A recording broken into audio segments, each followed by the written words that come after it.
Hey everybody, how you doing? This is Jim Grisanzio from the Oracle Groundbreakers team, and tonight we're going to have a conversation about Java and the Alice project at Carnegie Mellon. I got two really cool guests here. First is Alan Zeichick, is an old friend of mine. He's a longtime tech journalist, and now he's the editor of Java Magazine at Oracle. And Eric Brown. Eric is the director of the Alice project. Carnegie Mellon, and really cool topic here, guys. And also we're going to tease up an article that these two guys and some others are going to be working on for Java Magazine, a more technical version of this. This is just a conversation to have some fun. So gentlemen, welcome to the program. Thank you. Good to see you. Great to be here. Nice to see you guys. Nice to meet you, Eric, for the first time. And Alan, I see you every day. So, whatever. Nice to see you as well. You guys are going to be working on a technical article for Java Magazine. So, so I heard about this and we all figured it was a good idea to hop on a quick Zoom call because, hey, it's 2020. That's what everyone's doing, right? So we'll have a quick conversation here to, talk about this project. I'm only vaguely familiar with this project. I know, Alan, you have some questions as well. So let's get a little conversation going here. Eric, what is the Alice project and how are you involved in it? Yeah, I'm the director of the project. Alice is a technical platform that is used for teaching computer science to, kids is a broad term. It's sort of used from everything from middle school to intro college and things like that. It is used to create animations and games. So this goes all the way back to the part where how do we broaden diversity in computer science? How do we help excite the next generation to get involved in computer science? So it is a teaching tool that uses block-based coding to create 3D animations and games. So it's fitting that you asked me about sort of the project itself today. I'm glad to be here on what is Randy Pausch Day. So Randy Pausch is the founder of Alice, going back to the late 90s. It actually began as a tool in his virtual reality lab. And so the idea was to make a way for non-technical people to start to design virtual reality experiences. This is when we were sort of at the beginning, middle-ish of learning what was fun and not fun and how to design for VR. And he was finding that one of the challenges was having just programmers creating these experiences. So it began as a 3D building environment for prototyping those types of things. And so that was sort of the basis and why we are 3D. And then that sort of lent into, I'll cut a little bit shorter because I could ramble forever. It became something that then was used for sort of early 3D virtual environment construction and programming, and then into being a tool specifically for teaching kids early programming and getting them excited by letting them make sort of their own creations and things like that. No, that's really cool. And so when you talk about 3D and virtual reality, I'm reminded that, was it back, or also in the 90s, was it Samuel Papert had his teaching language that was designed around, was it turtles? And it was a way of programming robots with crayons or markers. And this seems like almost an outgrowth of that idea, but in 3 dimensions, or am I completely misremembering this? No, I guess if you look at like the late 90s, early 2000s, Alan Kay and e-toys and things like that. There was just a lot of things being explored in terms of how to broaden the field, how to do that intro level, how to make it more exciting and interesting, and using a lot of the graphics or robotics or cooler things so that it wasn't, all right, let's all learn programming and make a calculator, or something like that. So yeah, it definitely comes from that. Randy did a sabbatical at Disney and things like that. And so saw a lot of those things going on. There's some other backstories there, but yeah, no, that was sort of an era of exploration for a lot of these things. So I understand. Go ahead. I'm sorry. Alan. So I understand the concept of using tools, interesting new tools to teach programming, but why specifically kids? Well, this is one of the history of Alice goes back to, it was for intro computer science at the college level. I think back then that was still people's first chance, a lot of people with access and things like that, or making the decision that maybe this is the career that they wanted. So, I mean, you ask about sort of, well, why Java and things like that is Java was a predominant teaching language for intro computer science at those levels and things like that. And so how do we bridge that very first part where they come in and they run away? And so how do you make that transition easier?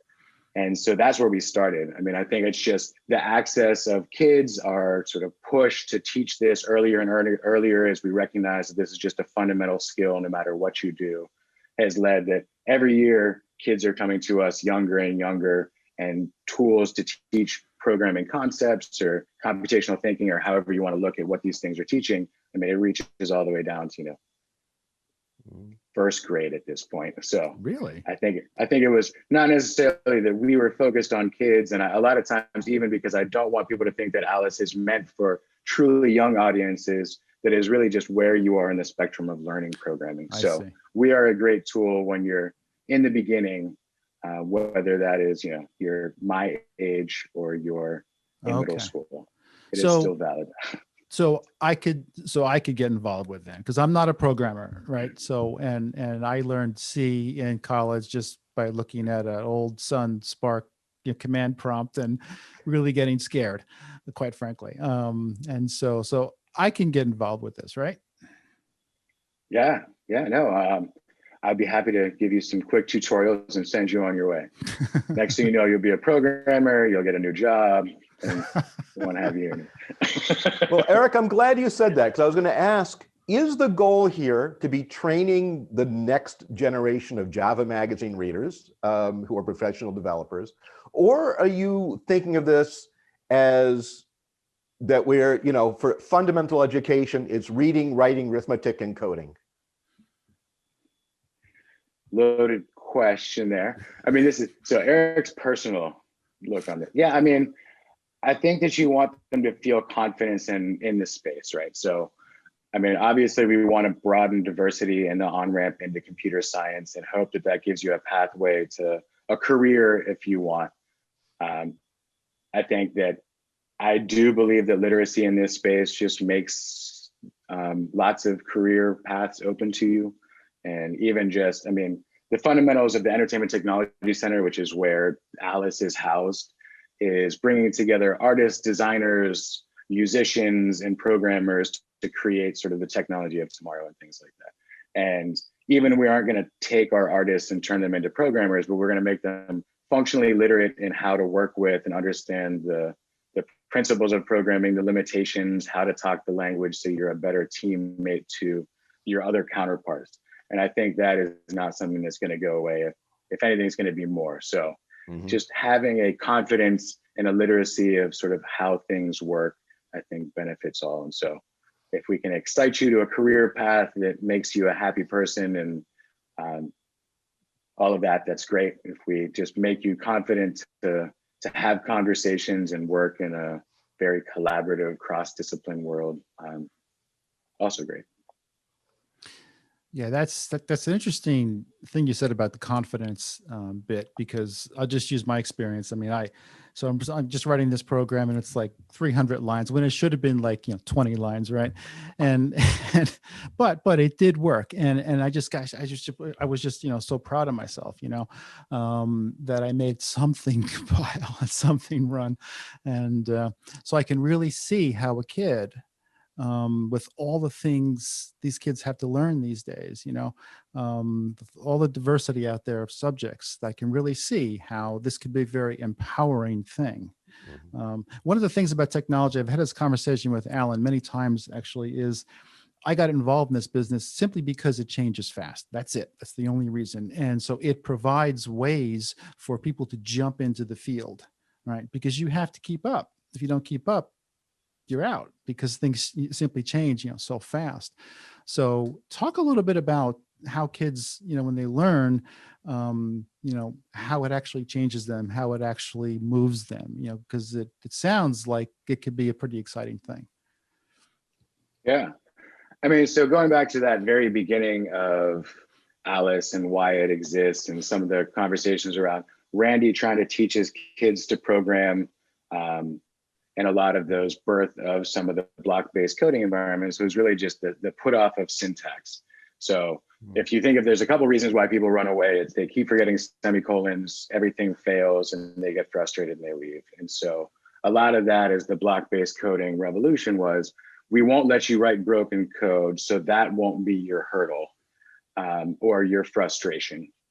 One of the big things around the 3D and why we think 3D is great, and I mean, again, robotics, whatever it is that you're excited about that will keep you and send you down the path, we are all for.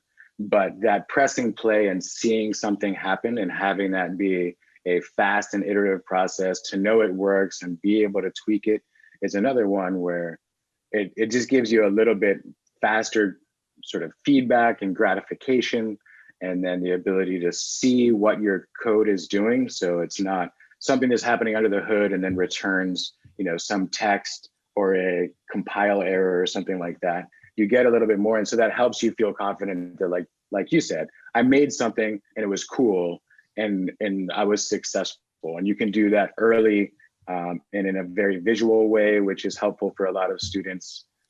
There's also just the open-ended creative process. So one of the things that we find for Alice for sort of diversity and then just application is, it's sort of, so going back to the word 3D, it's sort of the action figure childhood where you build worlds and then you want to bring them alive. So scene building is pretty easy. You just drag 3D models from our gallery into the scene and now you have this really cool place. And then that play in you or your desire to tell your story or whatever it might be makes you want to make it move around, which then is a great motivator to start programming things. And then, the satisfaction of I made that. It's unique. It's not, I didn't, going back to mine, following a basic book to make, a rocket ship or a circus performer in stick move across the screen. I'm basically just copying what I'm seeing over. This gives you the chance to really be creative, have your own voice, motivate through those sort of internal motivations of wanting to create something. So there's a bunch of layers to that answer, but I think those are some of the things that Alice and many other tools now play on, but that are proven to be successful. So what is the output? So I'm a kid and I create that rocket ship with circus performers jumping over it. So what is the end product? Is it a video that I put that shows up on the web? Is it a virtual reality thing that I look at through goggles, or I could send to my parents or grandparents to look at through goggles? What do they actually, what's the result? It's clearly not going to be an accounting system. Right. Yeah. No, we're not helping our parents. It could be with some of these kids. It could be. Yeah. No, there's always the one where when I do workshops and things like that at events, or you've got a big group of kids, my first one is always, how many of you want to be game designers or movie makers or make animations and things like that? And you get a whole bunch of kids that raise their hand and you're like, all right, then I got something for you. How many of you want to make the next calculator? There'll still be one or two. There are those people out there that is a more exciting path. The output of it. It is, they can do any of those things. So historically, if they're making an animation, capturing that and putting it up on YouTube and sharing it out and things like that is definitely a way to be done. We say with Alice, there's sort of different levels of learning and different complexities of programming patterns you can learn and things like that. And so however much time you spend on it. So it's very easy to get them to creating an animation. We want them to get into making interactive narratives or games, because then you really start to play into the creating variables, conditional statements, and things like that. And so that artifact can still be captured as a video and put on YouTube. But we hope that, we've actually recently, some exciting things that we've rolled out recently is a player that is distributable. So previously you would share with somebody else or have Alice running on your computer and open your constructed project and press play, and then I get to do it. Now we're making it so that you can actually wrap yours and distribute it as a interactive narrative or such. And then another really exciting one that we actually just rolled out right as the pandemic was hitting. So we're starting to go out there and show it off to everybody, and it sort of impacts it. But we went all the way back to Randy's impetus to start this whole thing and got back to where we could publish for VR, which is really exciting because I know that when I made my first VR experience, there's just something super cool about VR. And I guess with a lot of the new commercial VR that's coming out, the price point is accessible.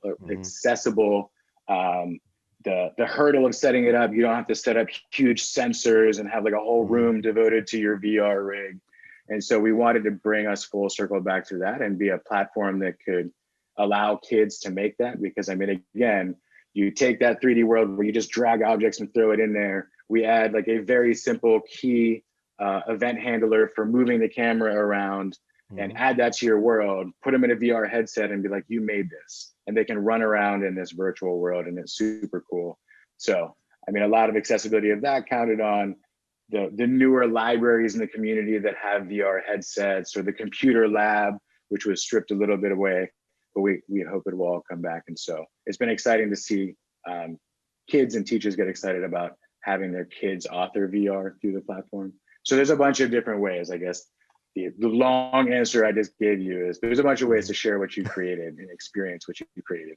Yeah, because you want to make sure that your grandparents can see it, you know, because otherwise maybe you've lost some of the fun. There is something pretty exciting about putting grandma on a VR headset. I'm not gonna lie, it's cool. Or can they do that from their phone? Or is it just a desktop thing for now? It is a desktop thing for now. I mean, there's a bunch of the things where, call to the community. We're a small team. My wish list is long. We are open source on GitHub. Come help us out. But yeah, I mean, we would love to make it so that mobile VR works. I mean, a lot of the things is, again, going back to we love animations. We really love interactive narratives in games because it pushes you to do some more complex programming and see how that works and get excited about it. And so mobile VR input is a little lacking, but I mean, there is lots of the Quest and other things that have input devices in VR that's coming out. A lot of that is just, not to get too technical, but if we're running from desktop, we can compile and run on the desktop and push to the headset. If we do mobile, we have to have a player, but then we have to get your world that you author on the desktop onto that device, which means we need somewhere to store it, a way for you to access it and bring it down and all those types of things. And so the infrastructure is just a little bigger. So we're starting at the beginning, but we'll get there, I promise. When we do our technical article, we'll put in a section about call to the community, and we'll see if we can get you some help. I would love some Java developer contributions. Would make us all very excited. Yeah, that's what this is all about. So you mentioned open source and GitHub and the community. What is the community involvement here? Yeah, well, I mean, we were always technically open source just from our funding and our sort of principles of being free and things like that. I mean, I think GitHub gave us a better way to put our code up there and sort of engage that community, but that's been fairly recent. So we had one person come to us from the wild and start to do some things. So that was an exciting moment. I mean, a lot of, I guess, our community engagement thus far has been far more people finding new avenues of how to use Alice, whether it be for cultural storytelling. So there's a lot of groups that, in an interest of broadening computer science, but also just as an animation tool, will do things like, if they have required coursework or a desire for local native culture storytelling, to incorporate Alice in that. So they're both creating animations, but getting some intro CS at the same time. So there's a lot of things out there where curriculum or ways to use Alice are being pushed by people outside of our team. We are sort of adopted globally, hundreds of thousands of downloads a year.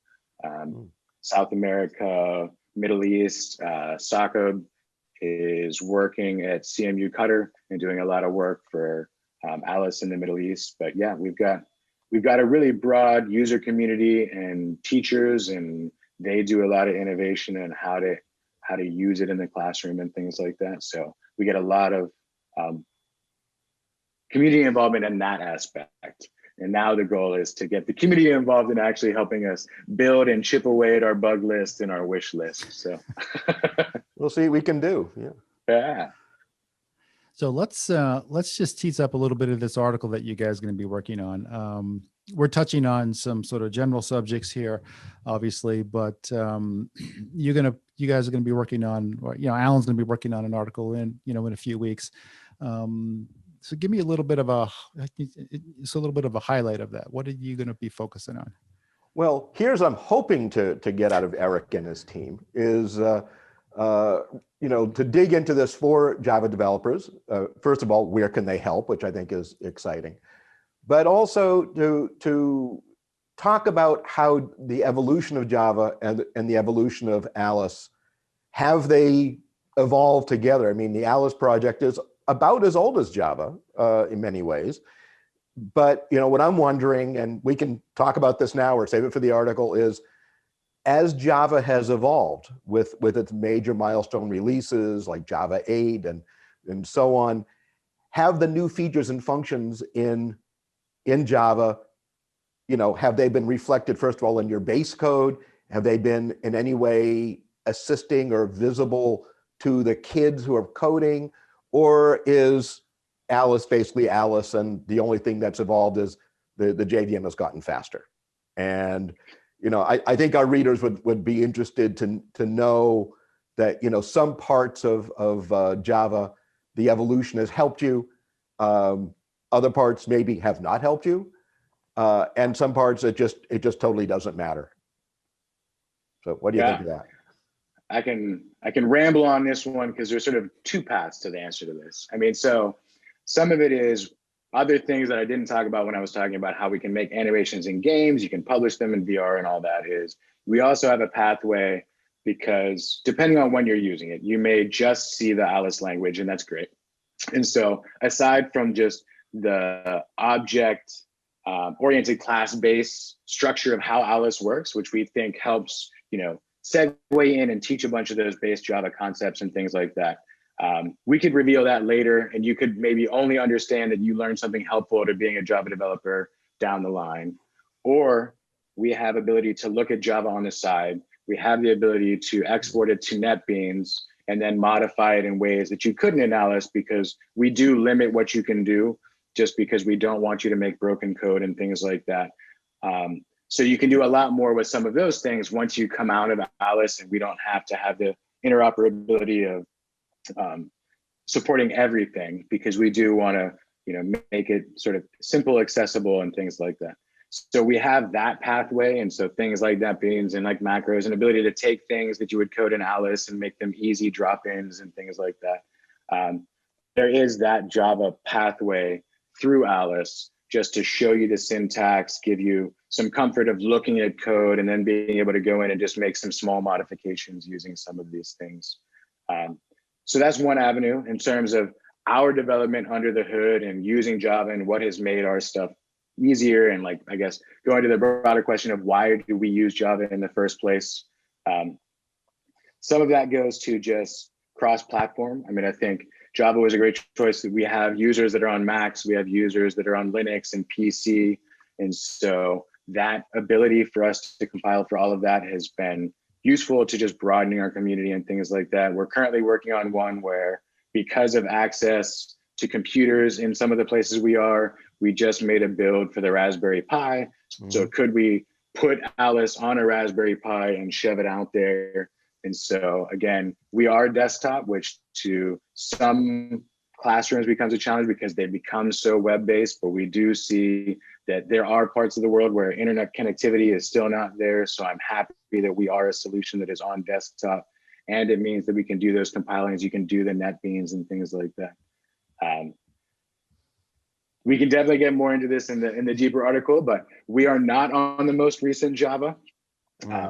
We would love to make use of some of those things. Some of that is because we're 3D, we're using Joggle, and Joggle, the most recent formal release is about 5 years ago. And so we are hopeful that the newest stuff will get stamped. We have been playing around with it. I mean, we have to make some decisions of when we roll things into us to make sure that they are stable and stuff like that. So we're kind of waiting on Joggle to stamp, and then we can take that, and that means we can upgrade the underlying Java that we're using to develop Alice. So we can definitely talk more of that in the article, but that from the technical standpoint is sort of where we sit. And so another one of, hey, Java guys, where we at?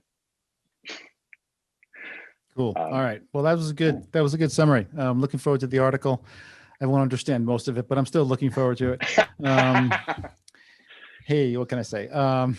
So, all right. So you guys got this more technical article coming up in a few weeks. Let's call it a wrap for tonight. It was great seeing you guys. Eric, it was great meeting you for the first time. And Alan, it was good seeing you.